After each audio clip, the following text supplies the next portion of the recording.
The Global Positioning System, or GPS, is an amazing technology. Now there's a little bit of history behind this. It started many years ago and was a US designed product designed for use with the military. Now, what we take for granted with GPS now in car navigation, use in our phones and tracking and all that stuff for our quadricopters, even 25 years ago, we didn't have that kind of accessibility. Now remember, like I said here, this is a military product. What's worse than letting the enemy have the technological upper hand on you? Allowing the enemy to have access to your technology and then use it against you. So, for many years, GPS had this thing on it called selective availability. This meant that the GPS system was encrypted. The military had access to GPS units which did change their cipher codes on a regular basis. But for us here, we didn't have access to those codes, so any early commercial and surveying GPS units you could only have 2 or 3 satellites for accuracy, and you were limited to, well, a couple meters to a couple tens of meters in actual locationing on where you are. But in the year 2000, former President Bill Clinton and a few other politicians came together and helped remove selective availability for the most part on GPS systems. The result is that we began seeing flooding onto the market nice compact GPS units that could be used for vehicle navigation. I have a small example here, which is the Garmin Street Pilot 3 GPS unit here, and this just sits on your car dash and it gives you a color map and it tells you where you are. There was software that came onto the market as well. So for example here we have Sony SkyMap Pro. This uses an ETAC GPS unit that would plug into the PCMCIA slot on your laptop. But there was also products that were before the removal of selective availability that existed as well in the commercial networks. But they were also quite expensive. I have one example here of a high-end unit, the Sony Fixus, whatever you're going to call it. Someone's going to call it wrong when I say it. It's a fairly large unit. This is a fairly large GPS receiver on top of it.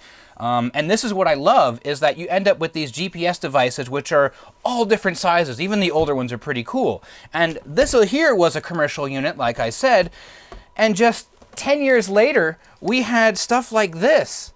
This here is a little tiny GPS unit. You can clip it onto your camera, you can clip it onto your bag. Once it locks a GPS signal, it'll just save to an internal memory where you are. And then when you get home, there is a USB port on this thing.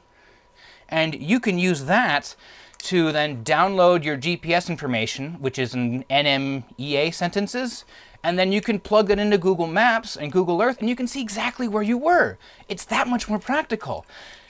And then on the other side of it, you have your older GPS units, which are a lot more clunky. They're text-based. They don't have built-in maps. Basically, they were designed to give you altitude, latitude, longitude, and maybe a couple other special features on the side, but that's all there was. And I don't have any of these older units because, one, they were incredibly expensive, and as a result, not a lot of people use them, and two, who keeps around a giant clunky GPS unit besides maybe a museum or some sort of collector?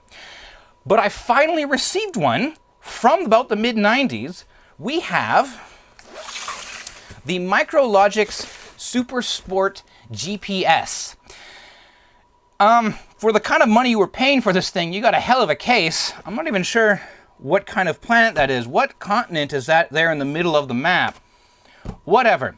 So this is the unit here. It's all complete. It's boxed. It's fantastic. And I'd like to thank the Hackery for giving this to me as a donation. Thank you very much. And before we open this box here, I want to bring in something else from the past as well. We know this here, the Motorola Dynatac, as a brick phone. And we say it's called a brick phone because when we take a proper brick and place it next to the Dynatac, you realize just how big the thing was. It's the same height, almost as thick though, and in terms of depth, well, it's not exactly, it's thinner than a brick, but it's damn well close, so that's why we call it the brick phone. Now, GPS technology has gone a long way, and in this unit here, as I open it, we get this giant carrying case. And what is in this giant carrying case? That's right, we get a battery. But where's the GPS? That's the rest of the case. Ta-da! This is the Supersport GPS. And once I take the battery here and slap that into place, look at the size of this thing. It's huge. Look at that. Now, let's bring the brick back in. Look at that. It's huge. Absolutely enormous. It is exactly the same dimensions as a brick. This here is a legitimate brick. This here you can probably kill someone with if you had to bludgeon them with it. Amazing. I don't think I've ever seen a GPS unit this big before. Actually, wait on, hold on. Let's see if we can fit the brick inside the carrying bag without breaking it. Yes. And there you have it. Now you have a carrying bag with a battery pouch on the front for your brick. Anyways, so this here is your typical mid-90s GPS unit. I believe Magellan also made a unit that's a little about the size of this as well, but this is all I got. So before we crack into this, because I'm having problems with it, let's take a look at what else is in the box here as well. All right. So I have these two knobs here, and what's actually supposed to happen is that they go onto the side of the GPS like so. You're supposed to be a bracket, which allows you to mount this thing for fixed use. And I do see on the back there's a connector here for, I assume, it's power and data, and I guess an external antenna. So, well, I don't have an external antenna for this thing, but how the heck were you supposed to use it without an antenna? There's no space in here for an antenna inside the box.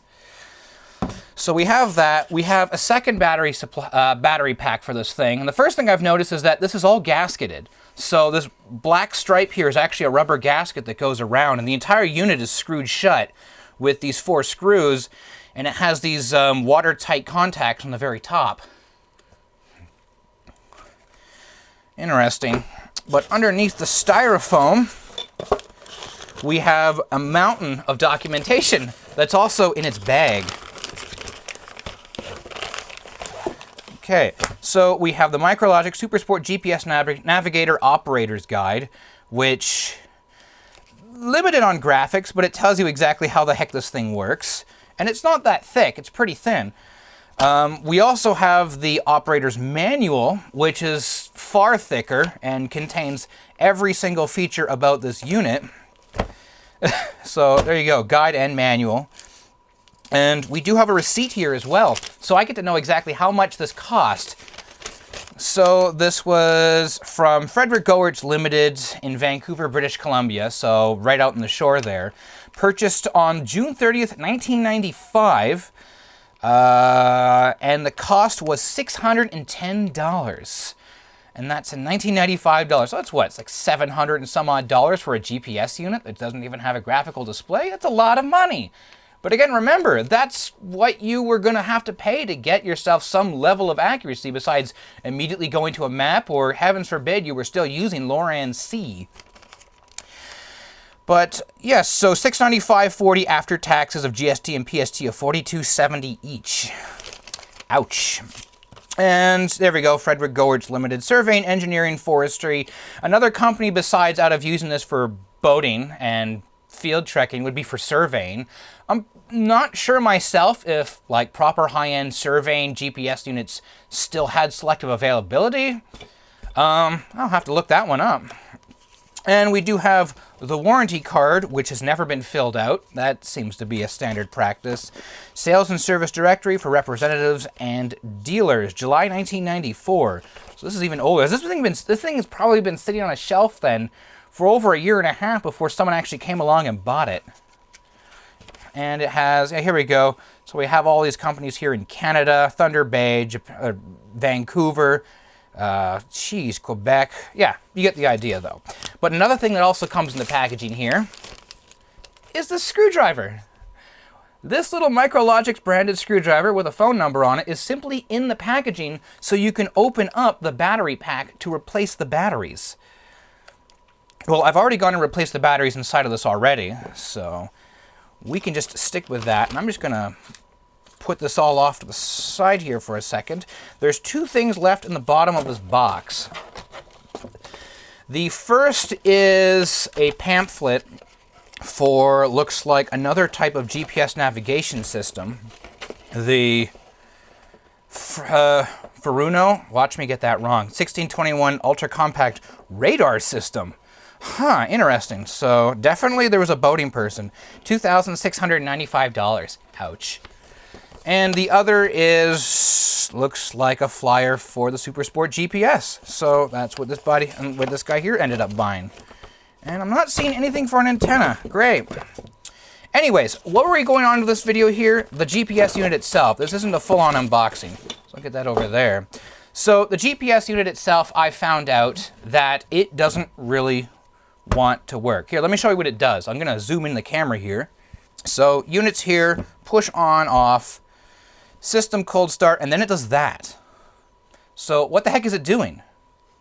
I don't know. Now, I quickly read up on the manual, and when it goes into cold start mode here, it's basically now having to, you have to reset the date and time, you're going to have to reset the GPS, you're going to have to reset the clock, you're going to have to do all that jazz to make the thing like fully initialize. It's not a self-initializing device. You have to set a couple of parameters beforehand. But my keypad doesn't work either. So nothing works. I can't even turn it off. So something's wrong with this GPS, I think. But for the hell of it, let's take it outside, and I'm going to leave it out for about 15-20 minutes, and we'll see exactly, maybe it's just like locking me out until it at least gets itself a GPS fix. We'll give it a try. So, be right back. Okay, so this thing was sitting outside for 20 minutes, and even after 20 minutes, the display is still messed up. None of the controls work. Still on and off. And if I power cycle it,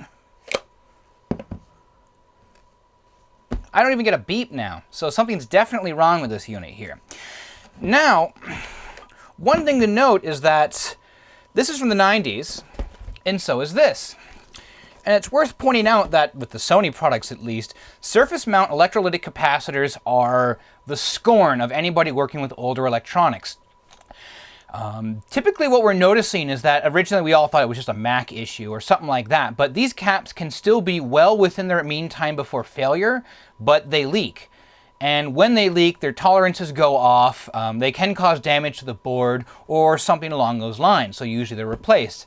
That Pixis, Fixis, whatever, that has that problem. I haven't gotten to it yet because I have so many devices that do that. Perhaps this has it as well. So you know what that means? We're going to have to tear this down and figure out exactly what's going on inside. Also, I want to point out here, yes, I put this thing outside even though I said this thing probably needs an external antenna, but I'm just on a guess here. Maybe it does have an internal antenna. We'll find out when we open this thing up. Alright, so let's open this. Screws on the back. Let's zoom out here.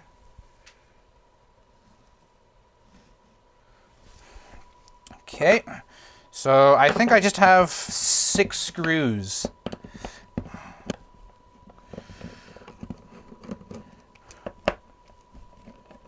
Also, I'm curious if we have a battery hiding in here as well. GPS does also require a little bit on a real-time clock to keep its time when the unit is not on, but I don't think these screws come out. But, I don't know, maybe it's using this battery pack here to save a couple bucks. We'll find out. And how does this open? Does it split open like the battery? It does. Okay, cool. All right, so, ooh. Oh, and those 2 screws fell out too. So what we're looking at here, this here looks like it's just the GPS receiver on this section right here. What we have on the front is this square patch antenna. So there is a built-in antenna on this unit here. So it should be getting reception even without that. This coaxial wire here is running, yes, it runs to this here, so you can have an external GPS antenna on it. And this here, I can see LM317T, so there's a voltage regulator, there's a DC-DC circuit here. And I do see everything else otherwise breaks out to this connector here, which goes to these pins here. And I'm seeing another set of these pins hiding over here, so I'm assuming this is a sandwich. There's another board underneath here. Or, yeah, it can't be a double-sided PCB. But I'm not seeing any. There's one cap here. There's another cap here. This one looks like it's already been replaced. But everything else in this thing is otherwise solid state. So, okay. So it's not the GPS that's causing us problems. Let's open it again. And it uses these, yes. It's using these studs here to both act as a pass-through for the screws in the top as well as, I guess, to hold this board in. I've seen this before on other products. Anyways, you can find a tool that'll go in there and a socket driver to remove them. You can use needle nose pliers to twist them out. What I find, if you go with a small screwdriver that's just the right size to go into the hole here and, well, not so much get stuck, but just kind of fit snugly, you can then just twist them straight out. Easy. There's these metal pads on the side here. It's like there's shielding or something. The back of the unit as well is also, it's got that copperized coating on the inside of the plastic. So this is a shielded unit as well. And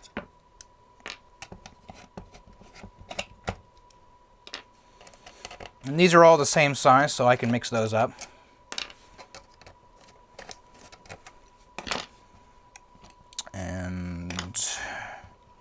How do I don't want to grab this because these are basically made of ceramic. They're fragile. I don't want to break it.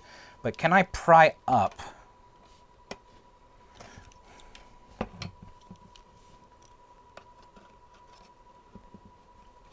Yeah, I can.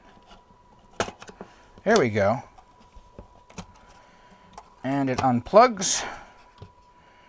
And, ooh. Okay, so before we get to that, this here is the back side of the keypad in LCD.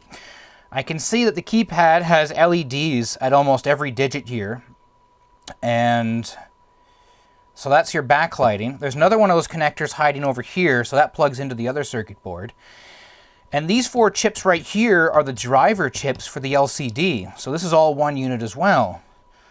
But no capacitors. Well, there are, but they're all of the more solid state variety, so that seems to be okay. Interesting.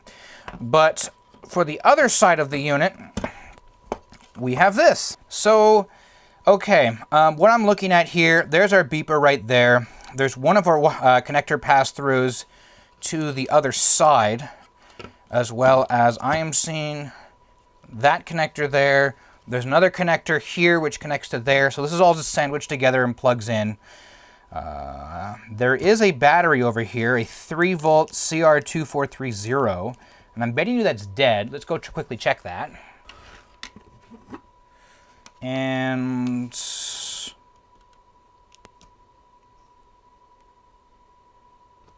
negative, that's because I have it backwards. 0.173 volts. That's dead in my books. Okay, so this thing has a dead battery in it as well. So 2 things here. It's whenever we pull the battery out, I guess, or even turn it off, it's going to initialize itself because it can't maintain a clock or its onboard settings. And, well, it could even prevent the unit from working itself, but it uses a soldered set of tabs that I can't change. So I'm going to leave that for now. I think the proper solution here would be to get another CR2430 that's tabbed and put it in here. Next to that, I can see a Maxim MX 695CWE.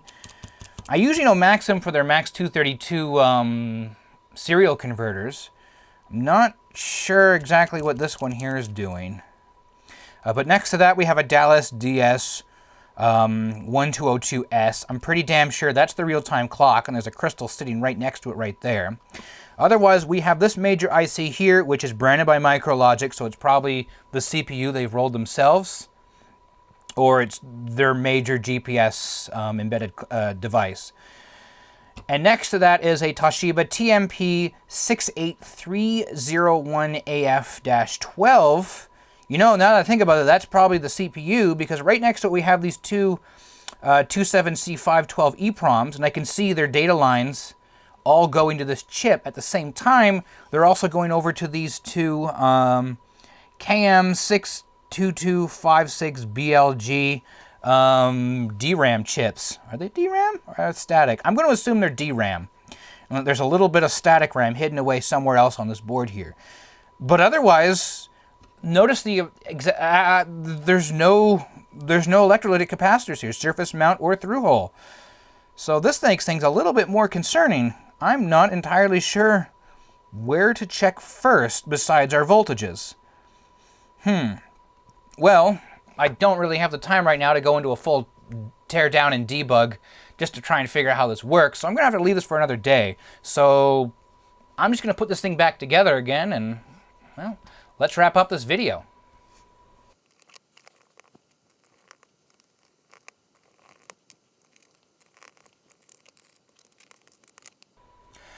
Now, another thing I want to point out with this is that this is either weatherproof, it could even be watertight to a limited range, but there is a desiccant pack in here as well. So the odds of there being just water permeation in here that's caused corrosion and other unreliability like that, it may have happened, but because there's a desiccant pack in here, if there was a little bit of moisture that got into the unit, that's not a problem then. Anyways, the last part of this I think is going to be the most difficult, because that connector there has to line up, and I don't see anything that shows how to align it. So the GPS wants to be outside of the shielding. Yeah, I can go to the left or right a fair bit here. I have no idea if it's plugging in. So let's just see if I can snap that in. And does it work if I put the battery in? Because the battery has to pass through. It does not, so I don't think that connector's in straight.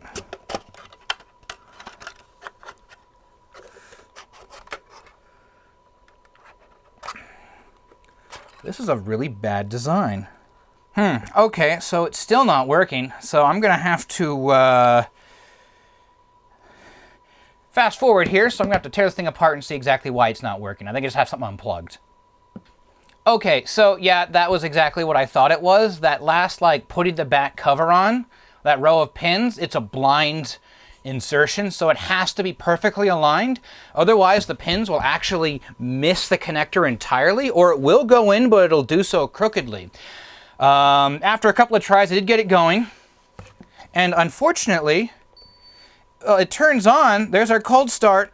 None of our controls still work. So actually, I do have backlight now. You can't see it though because it's really dim. But yeah, so oh, hey, what's this? Personalize your Supersport here, and then it goes to a... Okay, that was different. What happened there? Okay, maybe it is just a dirty... No, it just went back to that again. Okay, well, there you go. So, this is the Micrologic Supersport.